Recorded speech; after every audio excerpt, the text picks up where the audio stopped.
weeks. So in this video, I'm going to be showing you how to twirl hair. Okay, I mess up all the time. Okay, let's try that again.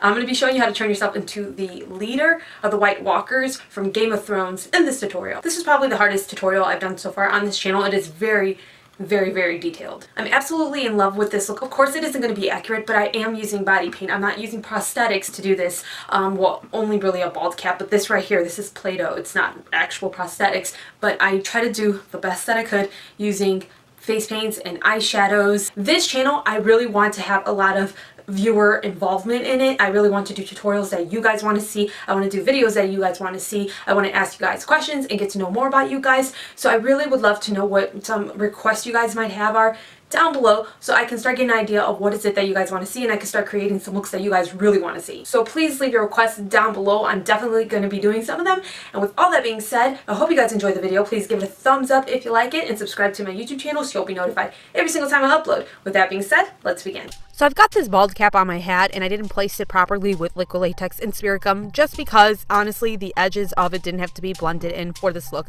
because the guy is a little wonky. Anyways, the base color I'm going to use for the skin is white. I rather go lighter than darker because lighter I can always fix with eyeshadows, but if I go too dark, there's pretty much no going back. The bald cap I use is a store-bought bald cap. I didn't make it, and it's from Graftobian, and it's basically like a big condom for your head. And by head, I'm talking about the one that's right above your shoulders because I'm sure some of you guys took it the other way. Mom and Dad would be so proud of us. Now I apply a very light icy blue color randomly around the face and the bald cap. You need to put the base color down first before you do any of the darker colors and detailing on the face, because once you've done that, there's no going back. You're going to have a harder time trying to lighten up certain areas once you apply the darker colors on top.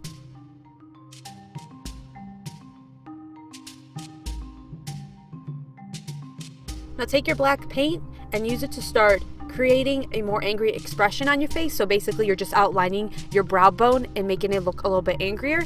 And then if you plan on painting on your eyes, you want to make sure you outline your eyes using that black paint, and then you just fill the area in. If you don't plan on painting on your eyes, you don't have to outline anything. Just fill in the entire eye area around your eyes with that black paint. You also want to use the black paint to create some wrinkles right below your eyes. So the reference pictures I was looking at, the Walker's skin almost has a statue texture to it and even coloring. So what I did is I took a stippling brush and I mixed black, white, and blue paint into that brush. And then I swirl it on the back of my hand so it's not too much color. And I just dab that all around my skin so I could get that texture that I want and the coloring that I want.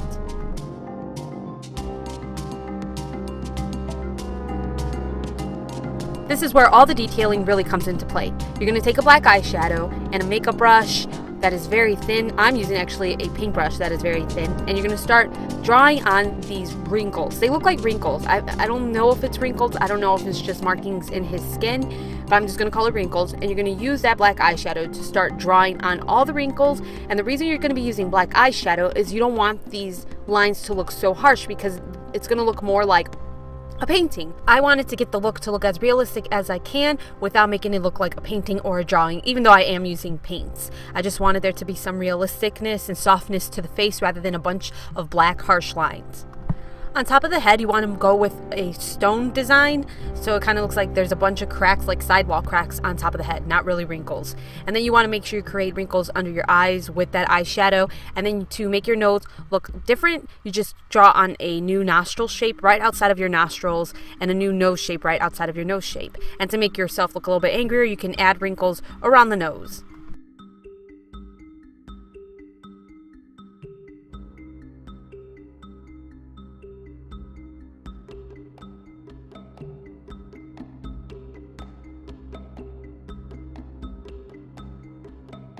Some areas of the face you want to be really dark compared to other areas. So that includes the eyes, below the cheekbones, and around the apples of the cheek. So you can use your eyeshadows to darken up that area and then go back with your black paint and use it to darken up that area even more. But you don't want to use too much black paint, otherwise it's going to end up looking like a drawing or a painting too much on the face. But if you're going for that, you can go ahead and use the black paint to do this.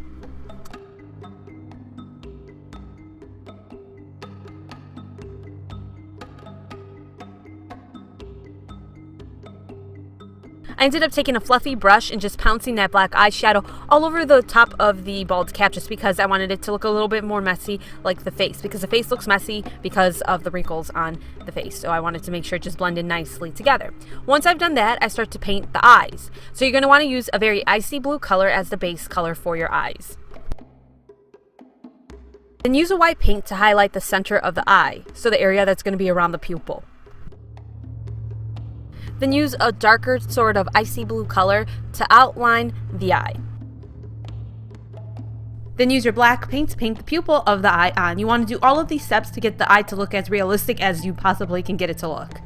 Now to make the horn icicle looking things that are on top of his head, I'm using Play-Doh. I don't know how to make prosthetics, so this is the best I could do. So you take your Play-Doh, you roll it into the shape of a horn, icicle, whatever it is you want to try to recreate, and then you use liquid latex to stick that onto the bald cap. You don't have to do this, you can actually paint the icicle horn things on if you want, but I'm doing this. So you take your liquid latex, apply it to the back of the, I'm going to call it a horn even though it's more like an icicle, and you place that onto your bald cap. Once it's on the bald cap, you cover it in liquid latex so that it sticks on the bald cap and it doesn't fall off, and so it takes in the face paint that you apply on top of it. If you just paint the Play-Doh isn't going to absorb the face paint the right way. So you want to make sure you cover these horn icicles in liquid latex. Once the liquid latex is dry, I then paint the horns. I start off with an icy blue base color for the horns, and then I highlight it using a white paint. If you want to fix the edges of the Play-Doh, you can just take your liquid latex and build up around where the Play-Doh and the bald cap meet, so it's a smooth edge from the bald cap to the Play-Doh, and then you just paint that as well. While I was using that white paint, I ended up applying some of it on the face to look like ice, to mimic ice. So not everywhere, just here and there, especially around the nose. I noticed that he has quite a few frostbite looking areas on his nose.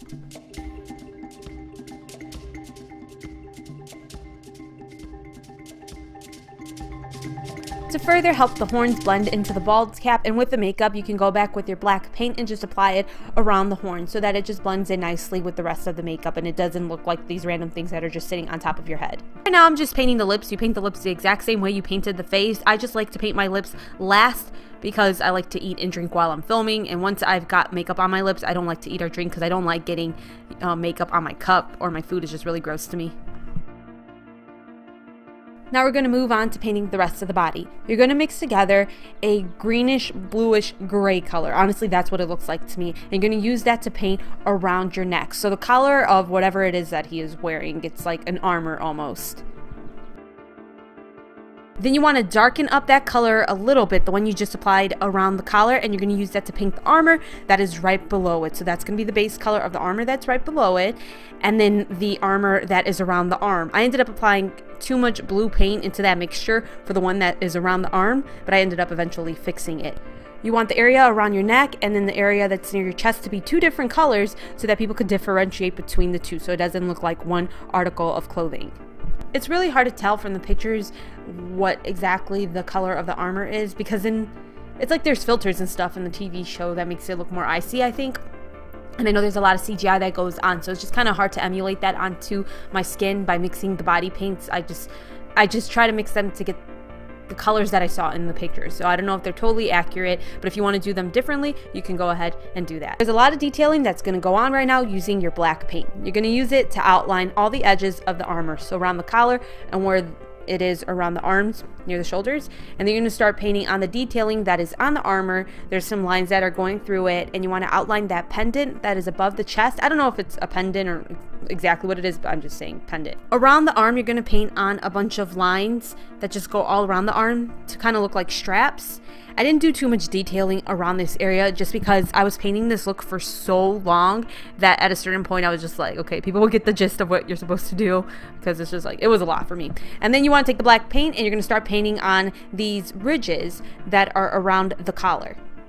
On the armor, there's all these little markings and detailing, and it's just a bunch of lines basically. So you're going to take your black paint and you're going to paint on small little strokes, small little lines all around the armor, and you just got to stare at a picture so you'll know what direction you're supposed to paint it in, but you're just going to do this all over the armor, not around the arms though, just the part that is on the chest and near the shoulders.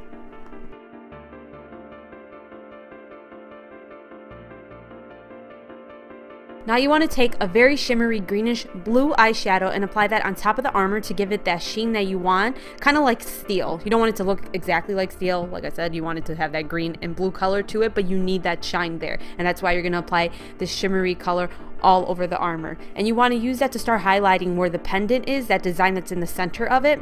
And this is going to help start defining that area. Now you're going to use your white paint to start highlighting the armor. You don't want to highlight everywhere. You just want to highlight here and there above some of the black lines that you painted on.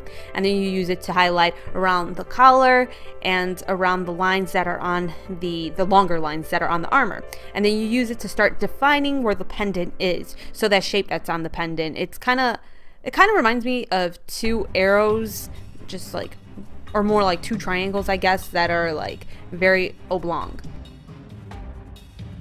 Now use your black eyeshadow to shade the armor and the collar. You just want to create shadows anywhere where two articles of clothing meet and where the clothing meets the skin. You want to create shadows using that black paint or eyeshadow. Anyways, and then the skin that is showing on the hands and on the arms, you just do the same thing that you did to the face, except you don't create wrinkles. So you use your stippling brush to stipple white, black, and blue paint on top of those areas, and then you dirty it up a bit using your black eyeshadow. You want to make sure you do that, otherwise it's just going to look weird that your face is a totally different color and texture compared to the arms and the hands.